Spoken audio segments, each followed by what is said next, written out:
वेळेत मालमत्ता कर भरल्यास 10% सवलत. ठाणे महापालिकेच्या माध्यमातून नव्या आर्थिक वर्षात मालमत्ता कर वसुलीची मोहीम 1 एप्रिलपासूनच सुरू केली आहे. त्यानुसार करदात्यांच्या मोबाईलवर SMS च्या माध्यमातून महापालिकेने बिले पाठवण्यास सुरुवात केली आहे. याशिवाय 15 जूनपर्यंत संपूर्ण कराची रक्कम एकत्रित भरतील अशा करदात्यांना मालमत्ता कराच्या सामान्य करात 10% सूट देण्यात येणार असल्याचे महापालिकेच्या मालमत्ता कर विभागाने स्पष्ट केले आहे.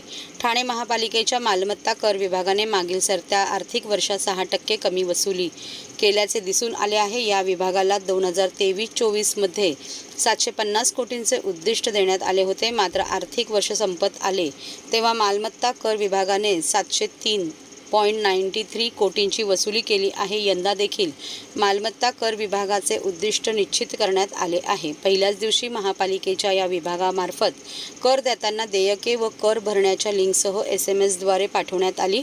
मागील वर्षी हा उपक्रम यशस्वी झाल्याचे दिसून आले होते. त्यामुळे यंदा देखील हाच उपक्रम महापालिकेने हाती घेतला आहे. याशिवाय करदात्यांना पहिल्या टप्प्यातच मालमत्ता कर भरावा यासाठी सवलत योजना देखील महापालिकेने जाहीर केली आहे.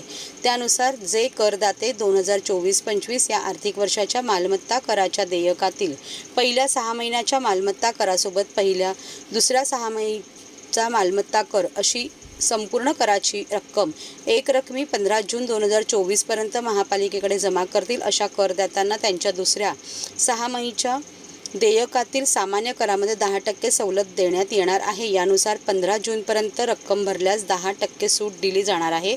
तर 16 जून ते 30 जून या कालावधीत या रकमेचा भरणा केल्यास 4%, 1 जुलै ते 31 जुलै या कालावधीत भरल्यास 3% आणि 1 ऑगस्ट ते 31 ऑगस्ट या कालावधी भरल्यास 2% सवलत दिली जाणार असल्याची माहिती महापालिकेच्या मालमत्ता कर विभागाने दिली आहे.